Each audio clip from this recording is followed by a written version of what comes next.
So hey guys, welcome back to other novel explanation of Renegade Immortal and I hope कि तुम लोग बहुत ही ज्यादा अच्छे और मजे में होगे। वीडियो में आगे बढ़ने से पहले कहना चाहूंगी कि अगर इससे पहले का एपिसोड अभी तक चेकआउट नहीं किया है तो पहले जाओ और जाके उसे देख लो, वरना यहाँ तुम्हें कुछ समझ नहीं आने वाला। और अगर तुमने देख लिया है तो बिना किसी देर के आज के इस कमाल के वीडियो को शुरू करते हैं। सो होमीज, जैसा कि हमने लास्ट एपिसोड में देखा था, यहाँ पे अपना वांग लिन फाइनली दाओ की ट्रू मीनिंग को समझ आता है। उसका जो कार्मा डोमेन है ये भी इवॉल्व होकर सेकंड स्टेप में पहुंच जाता है। अब वांग लिन यहाँ बस डिवाइन ट्राइब्यूशन को क्रॉस करके सेकंड स्टेप पे ब्रेक थ्रू करने वाला था, यानी कि निर्वाणा कैरियर पे। लेकिन फिर वांग लिन का सामना यहाँ पे ब्लड गॉड से हो जाता है, जो कि उसकी जान लेने के लिए यहाँ पे आया था और एक के बाद एक उस पे अटैक करता है। लेकिन तभी यहाँ पे एंट्री होती है सेलेस्टियल लॉर्ड किंग शुई की, और इनके बीच का जो एपिक बैटल होता है ना, उसे मैंने एक लॉन्ग पार्ट पे एक्सप्लेन किया है, जिसका लिंक तुम्हें यहाँ आई बटन पे या फिर पिन कमेंट पे या डिस्क्रिप्शन कहीं ना कहीं मिल जाएगा, तो जाके एक बार चेकआउट जरूर कर लेना। यहाँ पे सेलेस्टियल लॉर्ड किंग शुई ने इतने बड़े बड़े सेलेस्टियल स्पेल्स का यूज किया था कि यहाँ पर ब्लड गॉड की हालत खराब होने लगती है। पूरा का पूरा साउथर्न डोमेन कोलैप्स होने की कगार पे पहुंच चुका था। लेकिन फिर यहाँ पे एंट्री होती है एक थर्ड स्टेप के कल्टीवेटर की, जो कि आते साथ यहाँ पे ब्लड गॉड और किंग शुई दोनों को चेतावनी देकर सब कुछ इनके बीच ठीक करके चला जाता है। वांग लिन को किंग शुई कहता है कि तुम्हें अगर सेलेस्टियल ओरिजिन को हासिल करना है तो तुम्हें सबसे पहले सेलेस्टियल पूल में पाथ लेना होगा, जो सुन के वांग लिन कंफ्यूज था। और अब आगे सो होमीज, हमारे एपिसोड के स्टार्टिंग में हम यहाँ पे सेलेस्टियल लॉर्ड किंग शुई को देखते हैं, जो कि वांग लिन को एक टोकन टाइप की चीज देते हुए यहाँ से जाने लगता है और अपनी वॉइस में कहने लगता है कि अगर तुम्हें सेलेस्टियल पूल का एक्सेस चाहिए तो 108 सेलेस्टियल का जो कंपटीशन थंडर सेलेस्टियल रियलम में होगा, तुम्हें जाकर उसमें हिस्सा लेना होगा। अब यहाँ से वो जाने लगता है और कहता है कि एक बार अगर तुम सेलेस्टियल ओरिजिन को डेवलप करने में कामयाब हुए तो मैं ये जो दो स्पेल मैंने अभी अभी तुम्हें दिखाए, जिनमें से एक मैजिकल आर्सेनल और समनिंग द रेन, ये दोनों स्पेल सिखाऊंगा। साथ ही यहाँ पे वो बताने लगता है कि ये जो टोकन मैंने तुम्हारे हाथ में दिया है, इसके जरिए से तुम समनिंग द रेन को 2 बार तो बिना किसी प्रॉब्लम के यूज कर लोगे, लेकिन तीसरी बार के लिए शायद तुम्हें मुश्किल का सामना करना पड़ सकता है। लेकिन फिर भी मुझे यकीन है कि तुम इसे यूज करके अपनी जान बचा सकते हो। यहाँ पे वांग लिन भी उस क्रिस्टल जैसे टोकन को अपने पास रख लेता है और यहाँ से जाने लगता है कि तभी सेलेस्टियल लॉर्ड किंग शुई भी यहाँ पर उसी थर्ड स्टेप के कल्टीवेटर के बारे में सोच रहा था और कहने लगता है कि न जाने मुझे इससे इतनी फेमिलियर सी वाइब क्यों आ रही है। यहाँ पे हम देखते हैं कि वांग लिन जो कि तेजी से ली युआन के प्लेनेट की तरफ बढ़ रहा था, क्योंकि उससे वांग लिन को अनाइलेशन रिस्ट्रिक्शन को पूरी तरीके से सीखना था। अब यहाँ पे वांग लिन सीधा उसी की तरफ बढ़ रहा था। वहीं दूसरी तरफ हम ली युआन को इतने टाइम बाद देखते हैं, जो कि वांग लिन के बारे में याद करते हुए मन में कहता है कि ब्रदर जू, उम्मीद है कि आप बिल्कुल सेफ होंगे और मैं यहाँ आपका इंतजार कर रहा हूँ और मुझे मेरा वादा याद है। अब यहाँ पे जैसे इसकी बात खत्म होती है, वांग लिन इमीडिएटली अपने डिवाइन सेंसेस के थ्रू उससे बात करता है, कहने लगता है कि काफी टाइम बाद मिल रहे हैं ब्रदरली। यहाँ पे वांग लिन की आवाज सुनते साथ ही ली युआन के फेस पे एक प्यारी सी स्माइल आ जाती है और वो बहुत ही रिस्पेक्ट के साथ वांग लिन का यहाँ पे वेलकम करते हैं, जिसपे वांग लिन उसका शुक्रिया अदा करता है। लेकिन तभी वो कहता है कि ब्रदरली, मुझे जरा जल्दी है और मैं ज्यादा देर के लिए यहाँ पे नहीं रुक सकता। अब ली युआन समझ जाता है कि वांग लिन को जल्द से जल्द अनाइलेशन रिस्ट्रिक्शन का पूरा मेथड देना ही होगा। अब वो क्या करता है कि वांग लिन को सीधा उसे एंसेस्ट्रल टेंपल में ले जाता है। यहाँ पे ली युआन मन में कहता है कि मैं ब्रदर जू का एहसान मंदू, तो उनके लिए मैं आज जो कुछ भी कर सकता हूँ वो करूंगा। तो वो क्या करता है कि वो अपने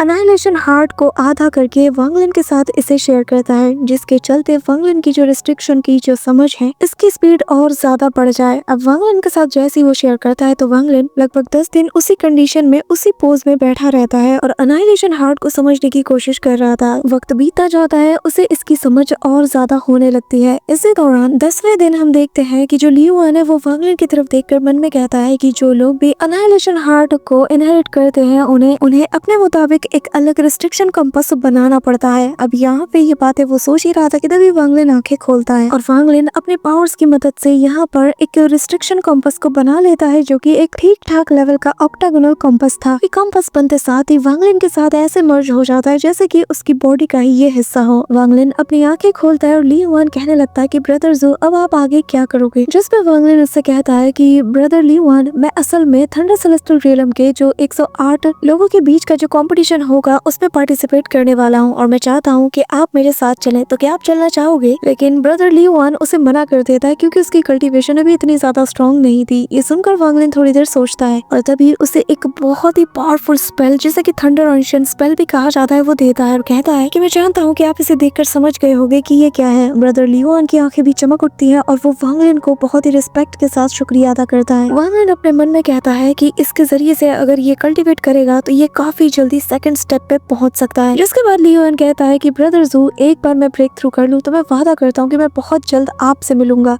इसी के साथ ही यहाँ पे अब वांगलिन उससे फेयरवेल कहता है, लेकिन जाने से पहले लियोन वांगलिन से कहता है कि ब्रदर जू, अपना खास ख्याल रखना और उम्मीद करता हूँ कि जब मैं ब्रेक थ्रू करके बाहर आऊँ तो मैं आपसे जरूर मिलूंगा। अभी यहाँ पे वांगलिन भी उससे फेयरवेल कहते हुए यहाँ से रवाना हो जाता है। इसी के साथ हम देखते हैं कि फाइनली 1 महीने से ज्यादा का वक्त बीत जाता है और अब वो वक्त था जब वो जो 108 कॉम्पिटिटर्स का कॉम्पिटिशन होने वाला था वो शुरू हो जाता है और जो 36 लोग होंगे यानी कि टॉप के जो लोग होंगे 36, उन्हें सेलेस्टियल पूल में जाने का एक्सेस मिलेगा। यहाँ पे हम देखते हैं कि तैयारियां तो जोरों शोरों पे चल रही थी, वहीं दूसरी तरफ ऑल हेवन स्टार सिस्टम के ये जो चारों डोमेन थे, चारों डोमेन से जो चुनिंदा लोग थे टॉप फैमिलीज के, ये भी इस कंपटीशन का पार्टिसिपेट करने के लिए पहुंच जाते हैं। साथ ही हर डोमेन में एक ऐसे पोर्टल्स को भी लगाया गया था जो कि किसी स्क्रीन की तरह काम करती थी, जहाँ पर बैठकर सभी लोग इस बैटल का मजा ले सकते थे और अपने अपने फेवरेट पर्सन को यानी कि कैंडिडेट को वो लोग यहाँ पे चीयर कर सकते हैं। अब यहाँ पे हम देखते हैं कि साउथर्न डोमेन में जो पोर्टल लगाया गया था वहाँ पर 10,000 से भी ज्यादा लोग मौजूद थे जो कि इस बैटल को देखने वाले थे। वहीं दूसरी तरफ जेंग फैमिली से जेंगकोंग ली भी जा रहा था, जो कि अपनी फैमिली का जीनियस माना जाता है और उसकी फैमिली को उससे काफी ज्यादा एक्सपेक्टेशंस भी थी। अब यहाँ पे हम जेंगकोंग ली को देखते हैं जो कि यहाँ अपने फैमिली को रिप्रेजेंट करते हुए बैठा था कि तभी यहाँ पर उसे शेंगांग हू भी नजर आता है। दोनों के आई कांटेक्ट होते हैं और दोनों कहीं ना कहीं एक दूसरे को देखकर खुद पर ही हंस रहे थे। अब यहाँ पे हमें बताया जाता है कि ज़ूमो वाला जो भी इंसिडेंट था इन दोनों को भी पता चल चुका था, मतलब कि जिसे ये लॉर्ड सीनियर पता नहीं क्या क्या समझ रहे थे, इन्हें यकीन नहीं हो रहा था कि यार इनका इतना सॉलिड पोपट बनाया किसी ने। जेंगकोंग ली और शेंगेंग हू दोनों को पता चल चुका था कि ये ज़ूमो इनसे ज्यादा स्ट्रॉन्ग नहीं है और ज़ूमो जो कोई भी है उसका कल्टीवेशन लेवल इससे कम ही होगा। एटलीस्ट जेंगकोंग ली को तो यही लग रहा था कि यार मैं जो सोच रहा था पहले वही सही था, लेकिन शेंगेंग हू के मन में अभी भी थोड़े डाउट्स थे, लेकिन इतना तो वो जान चुका था कि वो वांगलिन को जो सोच रहा था वो असल में वो है नहीं। यहाँ पे हम देखते हैं कि जो पूरा का पूरा ऑल हेवन स्टार सिस्टम था, इसके अलग अलग डोमेन में अलग अलग जगह पे बैटल हो रहा था। एक जगह पे वांगलिन भी पहुंच जाता है और इस प्लेनेट पे जहाँ पे ये बैटल चल रहा था उसका नाम था अर्थ प्लेनेट। वांगलिन यहाँ आता है, यहाँ पे एक बहुत बड़ा बैरियर लगा था जिसके चलते सिर्फ वही लोग इसके अंदर आ सकते हैं जो कि इस बैरियर को क्रॉस कर पाए। अब यहाँ पे हम देखते हैं कि शेंगेंग हू, जेंगकोंग ली, टान यानफेंग, ये सभी जिन्हें की हम सेलेस्टियल रियलम में यानी कि थंडर सेलेस्टियल रियलम में देख चुके हैं, ये लोग भी यहाँ पे मौजूद थे। बैटल यहाँ पे चल रही थी, यानी कि जो छोटे मोटे कल्टीवेटर्स थे ये आपस में फाइट कर रहे थे, लेकिन तभी सभी की आंखें एकदम वाइड ओपन हो जाती है क्योंकि इन्हें एक दूसरी साइड से बहुत ही खतरनाक किलिंग इंटेंट फील हो रहा था। यहाँ पे हम देखते हैं कि जितने भी थंडर मैसेंजर्स थे जो कि आपस में फाइट कर रहे थे, इनकी नजरें भी उसी तरफ जाने लगती है। यहाँ पे जेंगकोंग ली और शेंगेंग हू तो अपनी जगह से उठ के खड़े हो जाते हैं। जितने भी लोग थे यानी कि 10,000 से भी ज्यादा लोग जो कि इस पूरे प्लेनेट अर्थ पे मौजूद थे और उस बैटल अरीना को देख रहे थे, सभी की निगाहें उसी डायरेक्शन में जाती है जिस डायरेक्शन से वांगलिन अपीयर होता है। वांगलिन यहाँ पे चल के जा रहा था और वांगलिन को जैसे ही जेंगकोंग ली और शेंगेंग हू देखते हैं ना, हालांकि ये जानते हैं कि वांगलिन कौन है, लेकिन इनके दिल में जो रिस्पेक्ट होती है उसके चलते इन्हें ऐसा लग रहा था कि जैसे इन्होंने जो कुछ भी सुना है, जो कुछ भी इन्हें पता चला है वो सब कुछ झूठ है, क्योंकि वांगलिन जो टेरिफाइंग ऑरा यहाँ पे रिवील कर रहा था वो देखते साथ ही सभी के रोंगटे खड़े होने लगते हैं। टान यानफेंग जैसे ही वांगलिन को देखता है वो तो इस मौके का इंतजार कर रहा था कि कब मैं इस पे अटैक करूं, और वो वांगलिन पे अटैक करता है, लेकिन जैसे ही वांगलिन अपनी ऑरा को और ज्यादा बढ़ाता है और अपना हेवनली चॉप अटैक इस पे करता है, तो यहाँ पे जिस स्वॉर्ड से वो इसके अटैक को रोकता है ना, वो स्वॉर्ड यहाँ पे ब्लास्ट कर जाती है। ये काफी दूर जाके छिटकता है और इसकी डर के मारे हालत खराब होने लगती है। सभी की बोलतियां बंद हो जाती है, सबके सब चुप हो जाते हैं। क्या जेंगकोंग ली, क्या शेंगेंग हू, कोई कुछ नहीं बोलता, बस वांगलिन की तरफ सब ऐसे देखे जा रहे थे। यहाँ पे बस एक पर्पल रॉब पहने हुए एक बंदा था, यानी कि एक ओल्ड मैन, जो कि कुछ भी नहीं कह रहा था। वो चुपचाप अपनी जगह पे बैठा हुआ था और सभी को बैटल करते हुए देख रहा था। लेकिन टान यानफेंग जो कि इस कदर इंजर्ड हो चुका था कि उसकी ओरिजिनल सोल तक डैमेज हो चुकी थी, वो यहाँ पे खुद को खुशकिस्मत समझ रहा था कि वांगलिन ने उसे मारा नहीं। अब वांगलिन अपनी पूरी की पूरी किलिंग इंटेंट को इस बैटल एरेना में चारों तरफ फैला देता है और यहाँ अपने डिवाइन सेंसेस के थ्रू अपनी वॉइस को सब तक पहुंचाता है और अपनी थर्ड आई की पावर को भी एक्टिवेट करता है। कहता है कि मैं 108 कॉम्पिटिटर्स के कंपटीशन में जो 36 हेवनली कॉम्पिटिटर्स की जगह है, मुझे उसमें टॉप पोजीशन चाहिए, यानी कि नंबर 1 की। बस फिर क्या, ज़ूमो नाम सुनते ही सभी की के अंदर ना एक ठंडी लहर दौड़ जाती है। सबके सब यहाँ पे पैनिक करने लगते हैं और यहाँ वांग लिन ने जो वेस्टर्न और साउथर्न डोमेन में जो उसने अपना कत्लेआम मचाया था ना, ऐसे प्लेनेट को डिस्ट्रॉय करना, उसके चलते से मास्टर डीमन जोमो का टाइटल मिला था। अब यहाँ पे चारों तरफ हंगामा मच चुका है कि ज़ूमो आ गया, ज़ूमो आ गया। वो ज़ूमो जिसका याओ फैमिली तक कुछ भी बिगाड़ नहीं पाई, जिसने इससे टक्कर ली, उसका प्लेनेट डिस्ट्रॉय हो गया, वो ज़ूमो यहाँ आ चुका है। लेकिन तभी हम यहाँ पर जो थंडर सेलेस्टियल रियलम में वांग लिन ने जिन लोगों को बचाया था वो लोगों को देखते हैं, जो कि वांग लिन को देखते साथ ही ना रिस्पेक्ट के साथ उसे ग्रीट करते हैं, उसके पास आकर उसका शुक्रिया अदा करने लगते हैं। इन्हीं में से एक लड़की थी जिसका नाम जान यून है, जो कि उसी दिन से वांग लिन के पैर में पड़ चुकी थी जब वांग लिन ने इसकी जान बचाई थी। अगर तुमने प्रीवियस चैप्टर्स अच्छे से देखे होंगे तो तुम्हें याद होगा, नहीं है याद? हाँ, और मत देखो मत देखो मत देखो, बैठे रहो कंफ्यूजन के साथ, मैं नहीं बताने वाली। चाहो बंदा बोल बोल के मुंह से झांग निकाल देता है। हर वीडियो के स्टार्टिंग में बोला जाता है कि प्रीवियस चैप्टर देखो, प्रीवियस चैप्टर देखो, पर नहीं, हम तो नया ही देखेंगे। बैठे रहो कंफ्यूजन के साथ, ये तुम्हारी सजा है, तुम नहीं देखते हो, तुम्हारी सजा है। So move to the story. अब यहाँ पे हम ज़ेंग कोंगली को देखते हैं, जहाँ पर सबसे ज्यादा हंसी मुझे इसे देखकर ही आ रही थी, क्योंकि बेचारे के लिए कंडीशन इतनी ज्यादा टेरिबल थी कि जब जब ये वांग लिन का सामना करता है, वांग लिन की कल्टीवेशन एक नए ही रियलम में पाई जाती है। जब वो पहली बार मिला तो वांग लिन था लेट स्टेज ऑफ एक्सीडेंट, दूसरी बार मिला तो भाई साहब पहुंच गए कॉर्पोरल यांग में, और अब मिला है तो यार ये पहुंच गया निर्वाणा स्क्रायर पे। अब उसे डाउट होता है कि जो मैंने सुना वो सच है, या जो मैं देख रहा हूँ वो सच है, या जो मैं फील कर रहा हूँ वो सच है।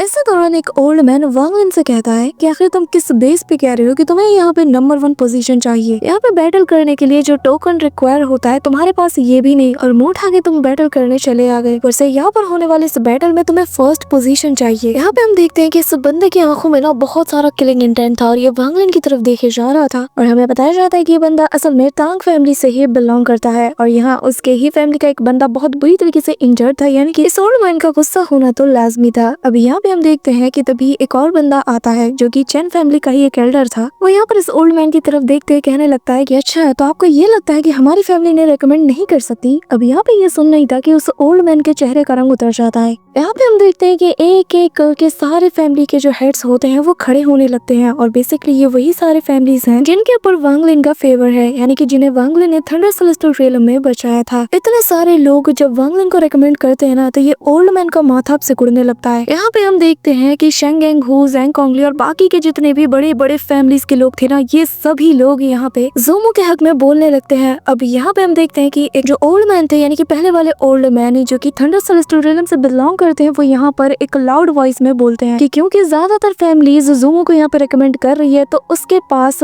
पूरा हक है कि वो इस बैटल में कम्पीट करे। यहाँ पे हम देखते हैं कि तांग फैमिली के सारे मेंबर्स वांग लिन को किलिंग इंटेंट के साथ देख रहे थे, जो देखते साथ ही वांग लिन क्या करता है कि तांग यान की बॉडी को यहाँ पे वो डिस्ट्रॉय करा देता है, जिसके चलते जो इनका एल्डर था वो वांग लिन पे हमला करने चाहता है, और तभी थंडर सेलेस्टियल रियलम का जो बंदा था यहाँ पे वो यहाँ इनकी बैटल रुकवा देता है। अब यहाँ पे वो ओल्ड मैन जो था, यानी कि थंडर सेलेस्टियल रियलम वाला, वो ओल्ड मैन वांग लिन से कहता है कि तो तुम्हें यहाँ साउथर्न डोमेन में चल रहे इस बैटल में नंबर 1 पोजीशन चाहिए, तो वो तुम्हें मिल सकता है अगर सभी लोग अपना नाम पीछे कर लेते हैं। लेकिन तभी ज़ेंग कोंगली कहता है कि नहीं, मैं इनसे बैटल करना चाहता हूँ। ज़ेंग कोंगली मैदान में आता है, वांग लिन को रिस्पेक्ट देते हुए कहने लगता है कि सीनियर, मैं आपसे बैटल करना चाहता हूँ। वांग लिन मुंह पे कहता है कि देखो, तुम मुझसे जीत नहीं सकते, तो बेहतर यही होगा कि पीछे हट जाओ, क्योंकि मैं तुम्हें इंजर्ड नहीं करना चाहता। ज़ेंग कोंगली काफी ज्यादा खुश था, लेकिन फिर वो वांग लिन को बताता है कि सीनियर, आप चिंता मत कीजिए, क्योंकि मेरे पास कुछ ऐसा है जो कि आपको सरप्राइज कर देगा। मेरा जो डोमेन है उसका नाम है अनयील्डिंग बैटल, जिसे कि मैंने 700 साल पहले एक ऐसी चीज को कल्टीवेट किया था जो कि थंडर नेचर के बहुत करीब था। तो सीनियर, मैं आपसे बस थोड़ी हेल्प चाहता हूँ। क्या आप मुझे बता सकते हैं कि आखिर मेरा डोमेन कैसा है? क्या ये ठीक है? क्योंकि 400 साल से मैं कॉर्पोरल यांग के लेट स्टेज पे अटका हुआ हूँ, तब से मैं ब्रेक थ्रू भी नहीं कर पा रहा। सभी लोग उसकी बातें गौर से सुन रहे थे, क्योंकि यार 2 लोग बैटल कर रहे हैं, लेकिन जो ओपोनेंट है वो दूसरे ओपोनेंट से हेल्प मांग रहा है। अब वांग लिन जो उसकी बातें सुनता है, उसे चेक करता है, तो वो बताने लगता है कि तुम्हारे डोमेन के साथ कुछ प्रॉब्लम है, और अब जो मैं कहना चाह रहा हूँ इसे जरा गौर से सुनना। तुम्हारे अंदर बैटल इंटेंट की कमी तो नहीं है, लेकिन ये बैटल इंटेंट तो हर किसी के पास होता है। तुम्हारा ये माइंडसेट कि मैं जितना ज्यादा लड़ूंगा मेरी ताकत उतनी ज्यादा बढ़ेगी, मेरी कल्टीवेशन इंक्रीज होगी, ये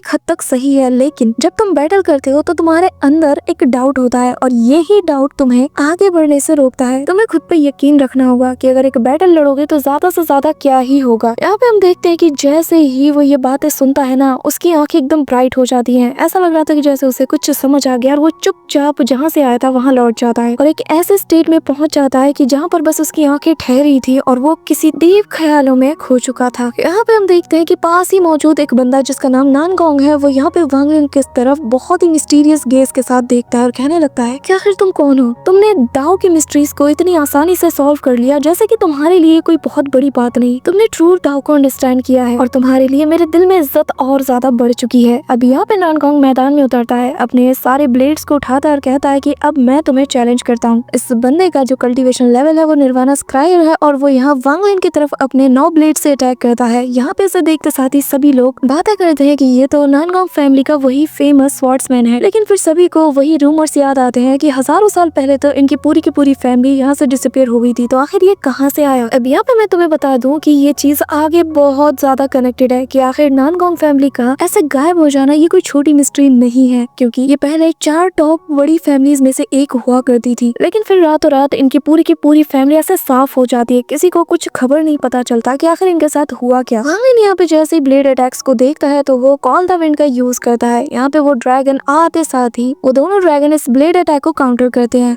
और जब निर्वाणा स्क्रायर पे पहुंचने के बाद वांगलिन जब अपनी इस पावर को रिवील करता है ना, तो उसकी कॉल द विंड की ताकत भी बढ़ चुकी थी। सभी लोग यहाँ पे स्पीचलेस हो जाते हैं, लेकिन थंडर सेलेस्टियल रियलम का वो बंदा जो था वो स्माइल करता है, क्योंकि थंडर सेलेस्टियल रियलम में किंग शू जो था उसने कहा था कि मेरा एक छोटा भाई है ज़ूमू, जो कि इस वक्त ऑल हेवन स्टार सिस्टम में काफी ज्यादा फेमस हो रहा है। लेकिन हम देखते हैं कि यहाँ पर वो जो दूसरा बंदा था उसकी ब्लेड पावर्स भी कम नहीं थी। अब यहाँ पे हम देखते हैं कि वांगलिन जैसे ही अपने उन ब्लैक ड्रैगन्स को कंट्रोल कर रहा था तो तभी उसे वापस से वही सारी पेंटिंग्स याद आने लगती हैं जो कि उसने उस ट्रेजर पवेलियन के 9th फ्लोर पे देखा था। यानी कि जब कॉल द विंड वो सीख रहा था तो जिस पेंटिंग को उसने देखा था वो उस पेंटिंग को रिमाइंड करने लगता है। और साथ ही जब किंग शुई और ब्लड गॉड का बैटल हो रहा था तो उसके बैटल से वांगलिन को कॉल द विंड यूज करने के बारे में काफी सारी नॉलेज मिली थी, जिसके चलते वांगलिन यहाँ पे कॉल द विंड को और भी अच्छी तरीके से यूज कर पा रहा था। लेकिन इस बार इसमें कुछ मिस्टीरियस सी चीजें होने लगती हैं, जैसे कि वांगलिन उन दोनों ब्लैक ड्रैगन से कम्युनिकेट कर पा रहा हो, जिसके चलते जैसे इनके अंदर अब सोल बनने लगा था और इन दोनों ड्रैगन्स की इंटेलिजेंस जागने लगी थी। यहाँ पे हम देखते हैं कि वो जो बंदा था वो हेवनली ब्लेड एनाइलेशन नाम की टेक्निक का यूज करता है, जिसके चलते एक ब्लेड सीधा आकर यहाँ एक्सप्लोड कर जाती है और दूसरा ब्लेड को ब्लैक ड्रैगन हेडबट मार के उसे डिस्ट्रॉय कर देता है। लेकिन जो बाकी के तीसरा और चौथा ब्लेड था ये आपस में फ्यूज होकर इतना बड़ा एक्सप्लोजन करते हैं कि आसपास की पूरी जमीन हिल जाती है। पर वांगलिन और उसके ड्रैगन्स को यहाँ कोई फर्क नहीं पड़ता कि तभी वांगलिन का ये जो ड्रैगन था ये अपने मुंह से तेज दहाड़ निकालता है, जिससे रेन ड्रॉप्स बाहर निकलती है, जो कि यहाँ पर जो बाकी के 5 ब्लेड्स बचे थे उन्हें डिस्ट्रॉय कर देता है। अब यहाँ पे वांगलिन इस पूरे बैटल के दौरान बार बार उस पेंटिंग को ही याद किया जा रहा था, जिसके चलते ये जो ड्रैगन्स थे इनकी पावर्स भी जैसे बढ़ने लगती है और इनके अंदर जो अंडरस्टैंडिंग है यानी कि जो इंटेलिजेंस है ये भी बढ़ रही थी। इस दौरान यहाँ पे हम देखते हैं कि जैसे ही 9 ब्लेड्स इसके डिस्ट्रॉय हो जाते हैं तो नानगोंग वांगलिन की तरफ स्माइल करते हुए कहता है कि वाकई में तुम वर्दी हो कि तुम मेरे अपोनेंट कहलाओ, क्योंकि मेरे कल्टीवेशन लेवल पे शायद ही कोई ऐसा हो जो कि मुझे मेरे 9 ब्लेड्स के साथ बीट कर पाए। इसी के साथ यहाँ पर वो वापस से अपनी एक बहुत बड़ी सी इल्यूजनरी स्वॉर्ड को बाहर निकालकर वांगलिन की तरफ चलाता है। वांगलिन भी अपने फिंगर से स्वॉर्ड अटैक करके उसकी तरफ चल देता है और वांगलिन का ये जो फिंगर अटैक था उसके ब्लेड्स को डिस्ट्रॉय करते हुए सीधा उससे जा टकराता है। लेकिन एंड मौके पर इसने एक लाइफ सेविंग टेक्निक का यूज किया था, जिसके चलते ये बहुत बुरी तरीके से इंजर्ड तो हो चुका था लेकिन इसकी जान बच गई थी। अब वांगलिन स्पेस टेलीपोर्टेशन का यूज करता है, वॉइड के साथ मर्ज होके इसके करीब जाके अपीयर होता है और जैसे ही वो यहाँ अपने दूसरे स्पेल का यूज करने ही वाला था कि तभी यहाँ पे नानगोंग हान चिल्लाते हुए कहता है कि मैं हार मानता हूँ। अब यहाँ पे हम देखते हैं कि वांगलिन रुक जाता है और वो बंदा वहाँ से जाते हुए कहने लगता है कि चिंता मत करो, एक बार मैं और ज्यादा स्ट्रॉन्ग बन जाऊँ फिर मैं तुमसे बैटल जरूर करूंगा। यहाँ पे सभी लोग वांगलिन के इस बैटल को देख कर हैरान थे कि यहाँ पर बंदे को एक खरोच तक नहीं आई और उसने निर्वाणा स्क्रायर लेवल के बंदे को ठिकाने लगा दिया था। वांगलिन यहाँ सभी से कहता है कि क्या कोई और अपनी किस्मत आजमाना चाहेगा। यहाँ पे कोई भी वांगलिन के आगे कुछ नहीं बोलता है। तो यहाँ पे थंडर सेलेस्टियल रियलम का ये जो बंदा था ये कहने लगता है कि ठीक है फिर तुम यहाँ इस बैटल में नंबर 1 घोषित किए जाते हो और जब बाकी के लोगों को भी सिलेक्ट कर लिया जाएगा तो तुम मेरे साथ थंडर सेलेस्टियल रियलम चलोगे। इसी के साथ हम देखते हैं कि 2 दिन बीत जाते हैं। वांगलिन एक जगह पे बैठकर कल्टीवेट कर रहा था कि तभी शेंगेंग हो वांगलिन से मिलने आता है और उसे कांग्रेचुलेट भी करता है, साथ थी ताओ से रिलेटेड उससे काफी कुछ सवाल भी करता है। इसी दौरान जब वो जाता है तो यहाँ पे नांगंग हान वांग लिन के पास आता है, उसे रिस्पेक्ट देता है और लगातार 5-6 दिन तक वो उसके पास आकर उसे डिस्टर्ब करता है। एक ही बात कहता है कि मुझे बस ग्रेटर टेलीपोर्टेशन सिखा दो, जिसके बाद मैं तुमसे फाइट करूंगा, क्योंकि बस यही एक चीज है जो कि मुझे नहीं आती और जिसके बाद मैं तुम्हारी बराबरी कर लूंगा। इस दौरान वांग लिन निकालता है शू लिग्यू को और इसके पीछे छोड़ देता है और कहता है कि जो तुम सीखना चाहते हो वो इसे भी आती है, ये तुम्हारी मदद जरूर करेगा। अब यहाँ बेचारा शू लिग्यू अगले 2 दिन तक इसके जंगल में फंस के रह जाता है कि तभी 7वां दिन आ जाता है, यानी कि जब वांग लिन थंडर सेलेस्टियल रियलम में जाएगा उसी बंदे के साथ। अब यहाँ पे वांग लिन शू लिग्यू को लेता है और सीधा वो साउथर्न डोमेन की तरफ निकल पड़ता है, जहाँ पर कि बाकी के लोग भी मौजूद थे और ये लोग एक टेलीपोर्टेशन के जरिए से सीधा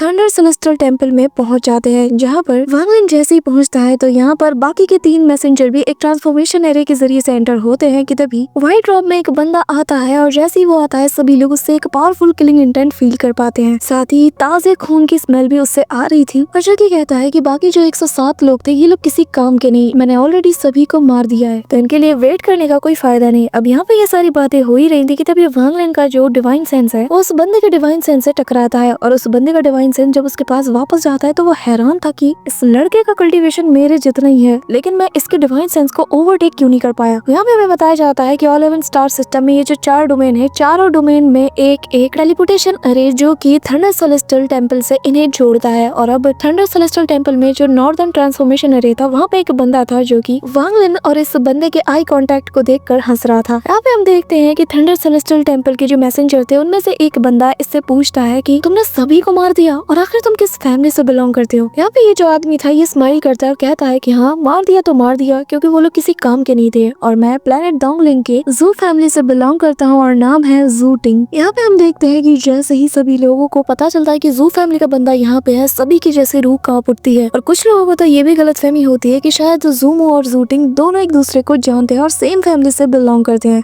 अब यहाँ पे एक जो मैसेंजर होता है वो वांग लिन यानी कि जूमो से कहने लगता है कि तुमसे हमारे जो टेम्पल के लॉर्ड है वो मिलना चाहते हैं, तो वांग लिन इनके साथ आगे बढ़ जाता है। अब यहाँ इस टेम्पल के बारे में वो ओल्ड मैन वांग लिन को सारी बातें बता रहे थे कि तभी ये लोग एक पवेलियन के पास पहुंच जाते हैं जहाँ पर एक बड़ा सा बीस्ट भी मौजूद था और यहाँ पे ये ओल्ड मैन वांग लिन को सीनियर कह के रिस्पेक्ट देते हैं और कहने लगते हैं कि यहाँ से आगे अब आपको अकेले ही जाना होगा। अब वांग लिन आगे बढ़ता है तो सामने उसे मास्टर फ्लेम स्पार्क नजर आते हैं जो कि वांग लिन की कल्टीवेशन को देखकर काफी ज्यादा इंप्रेस हो जाते हैं, पर तभी वो उसे छेड़ते हुए कहते हैं कि तो बताओ आखिर मैं तुम्हें क्या कह के बुलाऊं, अलायंस स्टार सिस्टम का वांग लिन या फिर ऑल हेवन स्टार सिस्टम को डिस्ट्रॉय करने वाला डीमन मास्टर जूमो। वांग लिन यहाँ पे उन्हें रिस्पेक्ट के साथ ग्रीट करता है और कहता है कि आपकी मर्जी, आप मुझे चाहे जो कहें, लेकिन मैं जानता हूँ कि आपने यहाँ पर किसी और मकसद से मुझे बुलाया होगा। अब यहाँ पे मास्टर फ्लेम स्पार्क उससे कहते हैं कि मैं चाहता हूँ कि तुम इस बड़ी बैटल जो कि अलायंस स्टार सिस्टम के अगेंस्ट हम लड़ने वाले हैं उसमें हमारा साथ दो। वांग लिन उससे कहता है कि आप मुझे इतना रिस्पेक्ट दे रहे हैं, आप मुझे खुद यहाँ इन्वाइट करके लाए हैं, तो जाहिर है मैं इनकार नहीं कर सकता, लेकिन सीनियर मैं इतना जानता हूँ कि मेरी कल्टीवेशन लेवल के साथ मैं आपकी कोई खास मदद नहीं कर सकता। मास्टर फ्लेम स्पार्क हंसते हैं और साथ ही हैरानी के साथ उससे कहते हैं कि तुम्हारा लेवल निर्वाणा स्क्रायर है, इस पावर को अंडर एस्टिमेट मत करो। अब वो हंसता है और कहने लगता है कि तुम्हें याद है ना कि यहाँ पे तुम किस लिए आए हो, जिस पे वांग लिन हाँ में जवाब देता है। मास्टर फ्लेम स्पार्क उसे याद दिलाते हैं और कहते हैं कि तुम्हें जो मैंने टोकन दिया था वो बहुत ही ज्यादा खास है, ये तुम्हारे फ्यूचर में बहुत काम आएगा, तो संभाल के रखना, क्योंकि तुम्हारा फ्यूचर किस डायरेक्शन में जाएगा इसमें इतनी ताकत है कि ये उसका फैसला कर सके। वांग लिन यहाँ पे कंफ्यूज था कि तभी वो यहाँ पर अपने उसी थंडर बीस्ट के बारे में सवाल करता है, जिस पे वो कहता है कि जब काम हो जाएगा मैं तुम्हें लौटा दूंगा, चिंता मत करो। ये कहते साथ ही वो यहाँ से चले जाते हैं और वांग लिन को जाते हुए बताते हैं कि आज से 3 दिन बाद वो बैटल शुरू हो जाएगी, उम्मीद करता हूँ कि तुम उसके लिए पूरी तरीके से प्रिपेयर हो गए। अब वांग लिन हाँ में सिर हिलाता है और फिर वो भी बाहर आ जाता है, जहाँ पर एक लड़की वांग लिन का ही इंतजार कर रही थी। वो वांग लिन को एक टोकन देती है और कहने लगती है कि अगर आपको किसी चीज की जरूरत पड़ी तो मुझे याद कीजिएगा। अब यहाँ पे वो लड़की चली जाती है और वांग लिन 3 दिन बाद होने वाले इस बैटल का इंतजार करने लग जाता है और फाइनली वो दिन भी आता है जहाँ पे सभी लोग मौजूद थे। यहाँ पे हम देखते हैं कि फ्लेम स्पार्क के साथ सेलेस्टियल लॉर्ड किंग श्री समेत और भी बड़ी बड़ी फैमिली के मेंबर्स भी मौजूद थे। अब यहाँ पे हम देखते हैं कि ज़ियान फैमिली का एंसेस्टर ली युनजी और बाकी सभी भी यहाँ पे आ जाते हैं और जितनी ओल्ड फैमिलीज होती है वो भी यहाँ पे आ चुकी थी, क्योंकि इस बैटल के बाद ही अलायंस स्टार सिस्टम तक जाने का ये रास्ता ये लोग ओपन करने वाले हैं। यहाँ पे मास्टर फ्लेम स्पार्क खड़े हो जाते हैं और सभी के सामने कहने लगते हैं कि हमारा ये ऑल हेवन स्टार सिस्टम का ये 108 कॉम्पिटिटर्स का जो एपिक बैटल है ये अब शुरू होता है। सभी लोग यहाँ पे काफी ज्यादा एक्साइटेड थे कि तभी यहाँ पर हम बाकी सारे लोगों के बीच में ब्लड गॉड को भी देखते हैं, जिसकी नजर सबसे पहले वांग लिन पे जाती है, पर तभी इससे पहले कि वो कुछ कर पाता तभी उसे ऐसा फील हो रहा था कि जैसे कोई इसे दूर से घूर रहा है। और हम देखते हैं कि और कोई नहीं बल्कि सेलेस्टियल लॉर्ड किंग शुई था, जो कि मानो आंखों से ही कह रहा हो कि अगर तूने ऐसे कुछ भी करने का सोचा ना तो तू और तेरी पूरी की पूरी याओ फैमिली आज यहाँ पे मिट जाएगी। सो